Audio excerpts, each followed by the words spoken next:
Olá a todos novamente, aqui é o professor Bruno César, professor da disciplina de Química Analítica 1 do curso de Licenciatura em Química do Instituto Federal do Ceará, campus Maracanaú. Bem, dando continuidade ao equilíbrio de solubilidade, que é o que temos visto até então, nós vamos investigar hoje o último fator que influencia, dentre a lista apresentada no decorrer desse conteúdo, daquilo que promove alterações no nível de solubilidade de sólidos pouco solúveis. Discutimos até então, já foram investigados os efeitos da temperatura, da composição do solvente, o efeito do íon comum, o efeito da formação de complexos, o efeito do pH do meio e, por fim, abordaremos hoje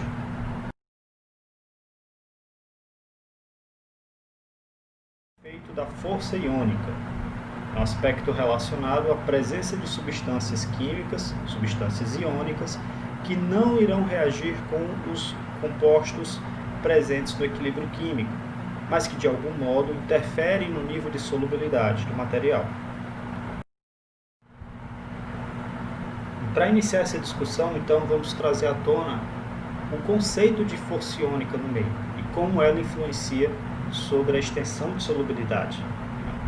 Bem, a extensão de solubilidade de materiais pouco solúveis, ela é influenciada por substâncias químicas que não irão necessariamente reagir com os compostos que constituem aquele equilíbrio químico.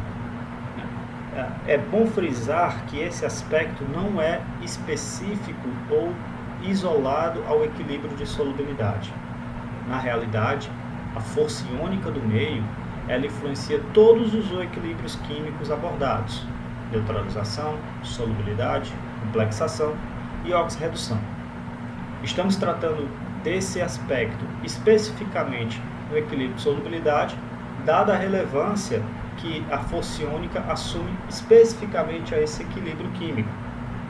Mas esse mesmo aspecto não deixa de existir aos outros equilíbrios que foram abordados ou que ainda serão, como é o caso de oxirredução, que ainda será abordado. Então, vejam que a força iônica do meio, ela é, por definição, uma representação da concentração molar de todas as espécies iônicas, sejam cátions ou ânions, presentes na solução. Matematicamente, temos um cálculo da força iônica como sendo decorrente do somatório das concentrações de equilíbrio ponderadas pela carga de cada espécie química, de cada íon, esse somatório depois sendo dividido por 2. Então, em uma solução multicomponente, todos os eletrólitos conhecidos deverão ser levados em consideração para o estabelecimento da força iônica daquela solução. Então, se aquela solução tem sódio, tem cloreto, tem potássio, tem nitrato, e assim vai em relação aos eletrólitos conhecidos em uma dada solução, e se você conhece o nível de concentração de cada espécie química, é interessante que todos esses valores então sejam ponderados dentro do cálculo da força iônica para prever então qual será a sua influência diante do equilíbrio de solubilidade.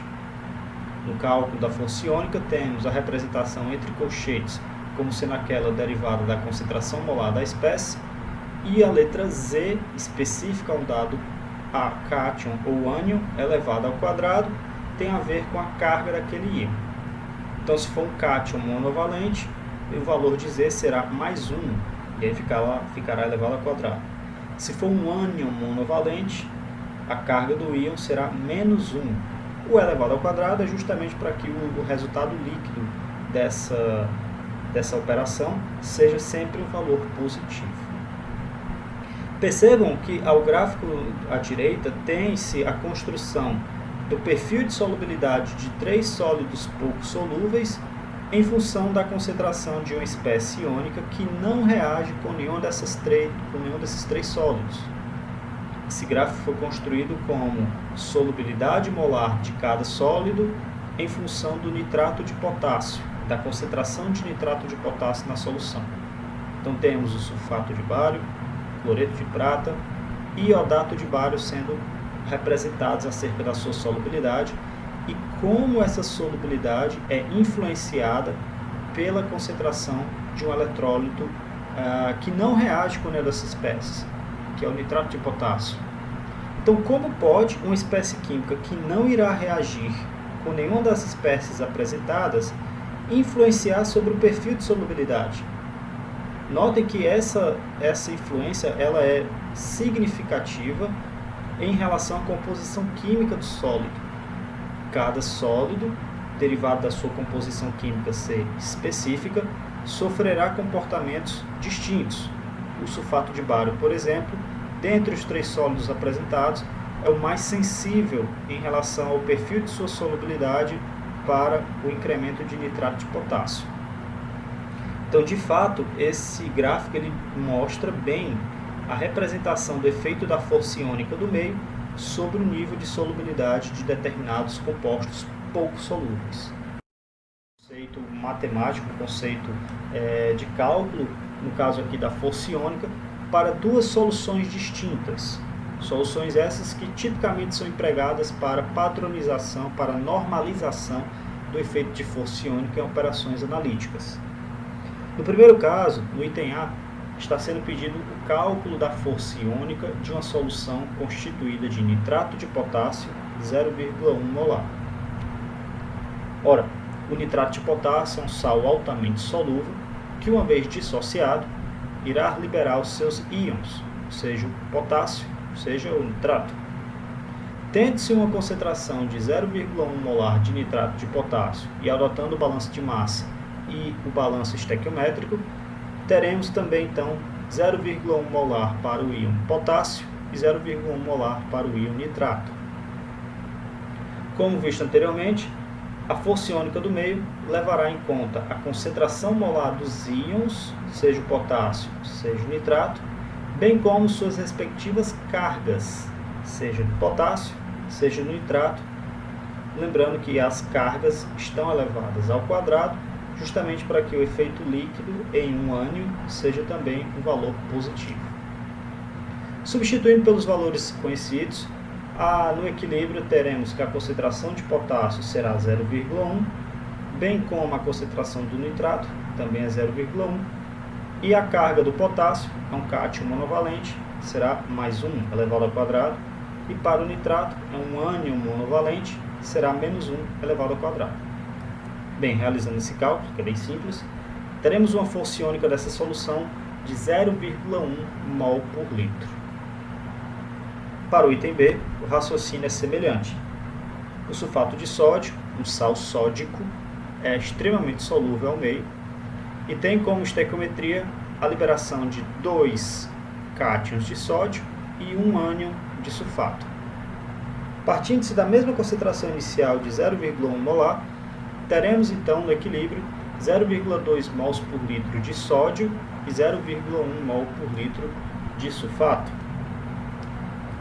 Adotando ainda o mesmo raciocínio de cálculo de força iônica, teremos agora a aplicação dos valores relativos ao sódio e ao sulfato, em detrimento aos seus valores de concentração e de carga respectivo. Substituindo os valores conhecidos, teremos que, para o sódio, a sua concentração será de 0,2 mols por litro, sendo a sua carga um cátion monovalente, ficará elevado ao quadrado. Já para o sulfato, o seu valor de concentração de equilíbrio é 0,1 mol por litro, enquanto que a sua carga é um ânion bivalente, será então menos 2 elevado ao quadrado. Resolvendo esse cálculo, teremos uma força iônica de 0,3 mols por litro. Percebam que, em relação à composição química das soluções, por mais que ambas tenham o mesmo valor de concentração, no caso aqui 0,1 molar, mas elas fornecem distintos valores de força iônica. Tudo isso é devido ao fator estequiométrico e à carga de uma das espécies químicas. Então isso provoca alterações distintas frente ao perfil de solubilidade dos materiais que serão estudados.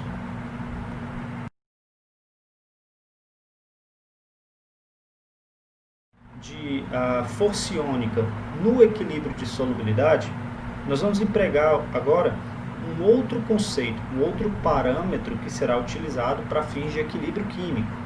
que não será mais simplesmente a concentração de equilíbrio, concentração molar, mas sim um outro parâmetro denominado atividade química, ou simplesmente atividade, representada aí com a letra A minúscula.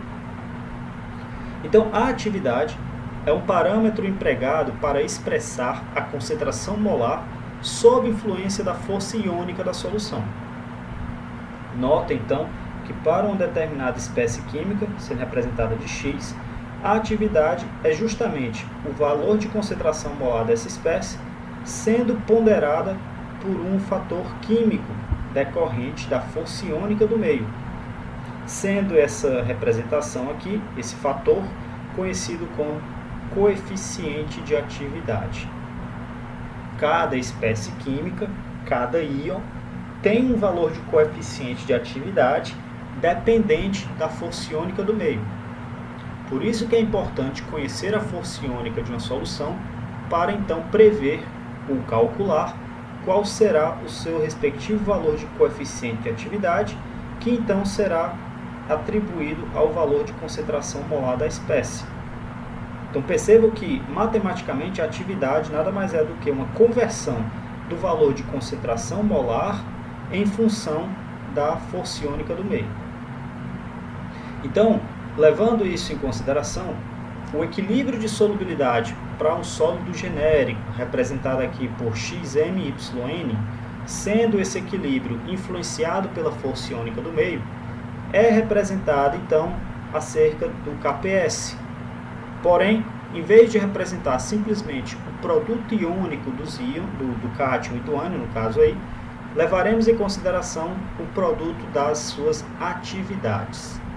Vejam que o KPS não é mais simplesmente a concentração molar de X vezes a concentração molar de Y. Cada concentração molar é elevada a seu respectivo coeficiente. No caso, adotaremos a representação de que o KPS será a atividade de X elevado a seu coeficiente vezes a atividade de Y elevado também a seu coeficiente. Coeficientes esses que são conhecidos em função da composição química do material. Se você tem Xm, é porque só poderá haver um coeficiente estequiométrico M em relação ao cátion X. E assim o mesmo raciocínio é válido para o ânion Y. Bem, abrindo então esse conceito de atividade frente àquilo que foi definido anteriormente, teremos que o KPS será então igual ao concentração molar de X elevado a M vezes o coeficiente de atividade de X elevado a M vezes a concentração molar de Y elevado a N vezes o coeficiente de atividade de Y elevado a N. Então aqui agora o valor de KPS ele está levando em consideração as concentrações das espécies químicas, bem como os coeficientes de atividades de cada íon constituinte do equilíbrio. Lembrando que esses coeficientes de atividade são variáveis em função da força iônica do meio. Rearranjando essa expressão, teremos que o valor, você pode juntar aqui o produtório das concentrações de equilíbrio, sendo esse valor aqui, o produto iônico do meio, o que tipicamente empregávamos como KPS. Porém, agora teremos um KPS termodinâmico, que é o que está tabelado nos livros de Química Analítica, e o KPS dependente das concentrações de equilíbrio. Note que o KPS termodinâmico leva em consideração os valores de coeficiente de atividade das espécies. O que costumeiramente adotamos é que o valor do KPS termodinâmico é exatamente igual ao valor de KPS. Porém, isso só se torna verdade quando os valores de coeficiente de atividade são iguais a 1. Ou seja, você não tem o efeito de força iônica atuante sobre o equilíbrio químico.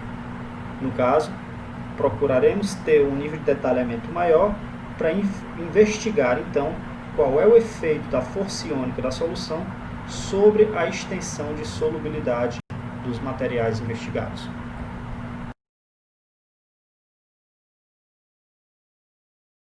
Demonstra valores de coeficiente de atividade para diversos íons trabalhados nos conceitos de química analítica a 25 graus Celsius em função da força iônica do meio. Então notem que, a depender da força iônica daquela solução, teremos diferentes valores de coeficiente de atividade. Lembrando que esses valores de força iônica não correspondem aos valores de concentração das espécies químicas trabalhadas, e sim correspondem à concentração molar de todos os íons que constituem aquela determinada solução. Então seria a representação, por exemplo, da concentração do magnésio em uma solução que tivesse força iônica 0,8, 0,7, 0,6, desculpa, a representação do coeficiente de atividade do magnésio em uma solução que tivesse força iônica de 0,001, 0,005, 0,01, 0,05 e 0,1 molar em relação a todos os íons que constituem aquela mesma solução. O que chama a atenção nessa tabela é um comportamento bem visível dos valores de coeficiente de atividade em função da força iônica do meio. Percebam que, ao aumentar o valor de força iônica da solução, os valores de coeficiente de atividade são diminuídos. Há uma relação de inversa proporcionalidade. E isso corrobora justamente com aqueles perfis de alteração de solubilidade que vimos no slide anterior, onde com o aumento da força iônica do nitrato de potássio, percebia-se a alteração do nível de solubilidade dos 3 sólidos avaliados. É óbvio que quanto mais íons constituintes da solução, mais eles irão, entre aspas, atrapalhar aquela solubilidade do meio. De algum modo, aquilo ali será alterado, e essa alteração é, na grande maioria das vezes, modificada no sentido de aumentar o nível de solubilidade dos materiais. O grau de solvatação é alterado, né? As atrações eletrostáticas das espécies químicas são alteradas, e com isso, consequentemente, você tem também uma modificação do nível de solubilidade desses materiais. Então percebam que, por exemplo, uma espécie que iremos retratar mais adiante, que é o ânion iodato, ele assume um valor de coeficiente de atividade muito próximo de 1, quando o valor de força iônica é bem reduzido. Foi aquela condição em que o valor de KPS termodinâmico é igual ao valor de KPS em função das concentrações, quando você tem uma influência quase que nula do valor de força iônica. Porém, quando se tem o aumento da força iônica, percebo que para o íon iodato, esse valor de coeficiente de atividade vai sendo diminuído. E isso, com certeza, provocará alterações no nível de solubilidade de sólidos que fazem uso do iodato em sua composição química. Esses valores de coeficiente de atividade, eles já estão tabelados para níveis de força iônica que frequentemente são utilizados.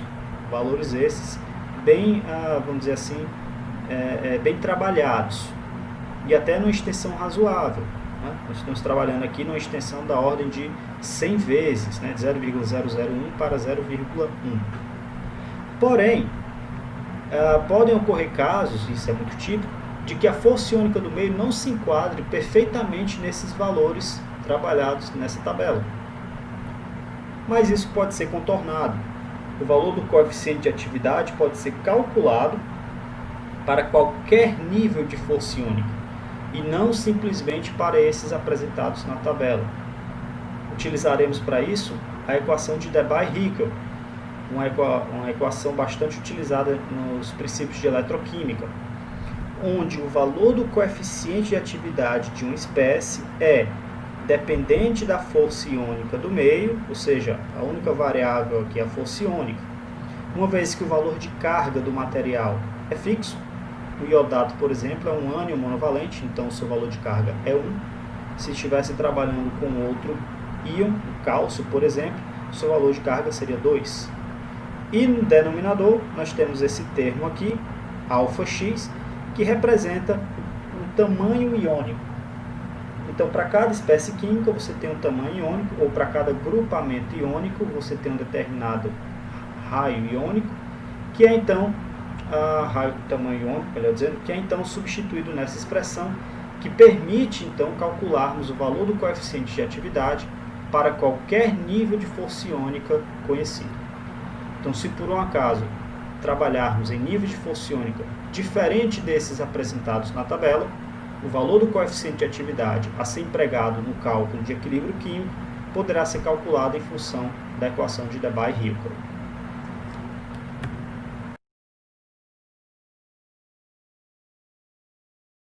Força iônica, estamos diante de um exemplo bem interessante, que é o cálculo da solubilidade molar de um sólido pouco solúvel, no caso em questão iodato de bário, em duas situações distintas.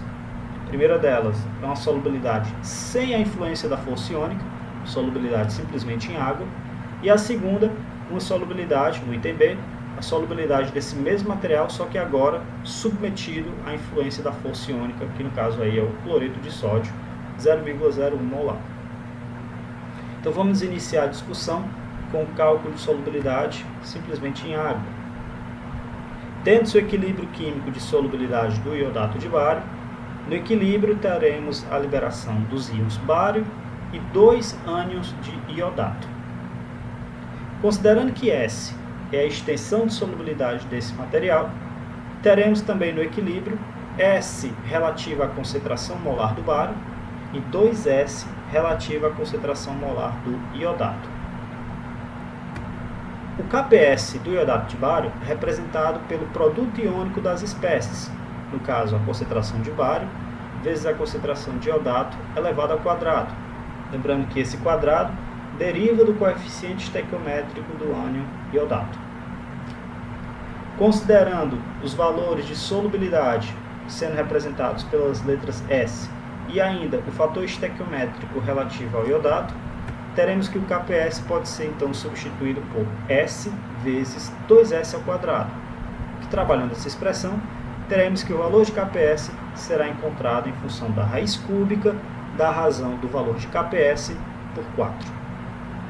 Substituindo o valor de KPS desse sólido, que pode ser facilmente encontrado nas tabelas dos livros de Química Analítica, teremos então que o valor de solubilidade é de 7,32 vezes 10 a menos 4 mols por litro. Esse cálculo já foi estabelecido, demonstrado em situações prévias, em aulas anteriores, e reforçado aqui nesse primeiro exemplo. Agora, para o item B, é o que diferencia acerca do efeito da força iônica sobre essa mesma solubilidade. O que iremos adotar é, primeiramente, encontrar qual a força iônica dessa solução. Ora, nessa solução existem diversos íons presentes nela. Nós teremos o bário, o iodato, o sódio e o cloreto. Porém, convenhamos que, em relação ao bário e ao iodato, os íons de sódio e cloreto estão em muito maior concentração do que aqueles que seriam derivados do sólido pouco solúvel. Consequentemente, a força iônica da solução será ela relativa especificamente às concentrações apenas de sódio e cloreto. Não, então, precisamos levar em consideração as concentrações dos íons derivados do sólido pouco solúvel, uma vez que são desprezíveis em relação a esses mesmos componentes. Substituindo os valores de concentração de sódio e de cloreto, bem com as suas respectivas cargas, teremos o valor de força iônica para esta solução do item B de 0,01 mol por litro. Consultando a tabela anterior acerca dos valores de coeficiente de atividade para cada íon, frente aos valores de força iônica da solução, teremos que para o bário, o seu coeficiente de atividade é de 0,668 e para o iodato, o seu valor do coeficiente de atividade é de 0,9. Utilizaremos então esses valores na constante do produto de solubilidade em função da atividade do meio, né? Uma vez que agora teremos a representação da influência da força iônica demonstrada pela presença dos coeficientes de atividade para cada espécie química. Perceba então que teremos o KPS como sendo o produto iônico do bário e do iodato, lembrando que o iodato está ao quadrado, mas agora estamos ponderando esse mesmo produto iônico com relação aos seus respectivos coeficientes de atividade. Lembrando que o expoente também é presente aos seus coeficientes de atividade. Então, trabalhando essa expressão, passaremos o termo produto ou coeficiente de atividade para o outro membro dividindo, e aí ficaremos com essa expressão. Uma vez que agora a solubilidade pode ser representada em função do produto iônico, utilizando o mesmo conceito matemático empregado no caso anterior. Então, substituindo os valores conhecidos na expressão desenvolvida, teremos que o bário será igual a S, o iodato a 2S elevado ao quadrado. O valor de KPS é aquele mesmo consultado na questão anterior, no caso anterior, e os coeficientes de atividade foram aqueles calculados ou encontrados para os valores de força iônica trabalhados nessa questão, que no caso é de 0,01 mol por litro. Desenvolvendo o cálculo, teremos então um valor de solubilidade de 8,68 vezes 10 a menos 4 mols por litro. Pode parecer pouco, e no caso aqui foi relativamente baixa essa influência, mas a depender do nível de força iônica do meio, teremos um valor de solubilidade mais afetado. No caso aqui, se estivéssemos trabalhando com um nível de força iônica da ordem de 0,1 molar, o valor de solubilidade seria distinto do calculado no caso em questão. Bem como se estivéssemos trabalhando com outro sólido que não o iodato de bário, também teríamos um outro valor de solubilidade, uma vez que os valores de coeficiente de atividade são específicos à composição química dos íons trabalhados. Então, é uma questão que depende muito dos valores trabalhados e das composições químicas também investigadas. Esse é um aspecto que chama a atenção, é importante reforçar a sua existência, porém, para efeitos práticos, esse ponto não é muito bem levado em consideração na maioria dos casos. Reforço que para a situação de equilíbrio químico de solubilidade, vale a pena trazer à tona o conceito de força iônica, porque ela aí sim assume um certo nível de relevância que deve ser investigado, uma vez que pequenos valores de concentração de força iônica, vejam, 0,01 molar, já influenciaram em certo nível a grandeza de solubilidade do material investigado nesse caso. É isso. A nossa aula termina por aqui, e aí serão postados alguns exercícios para aplicação do conceito abordado nesse conteúdo de hoje. Até breve.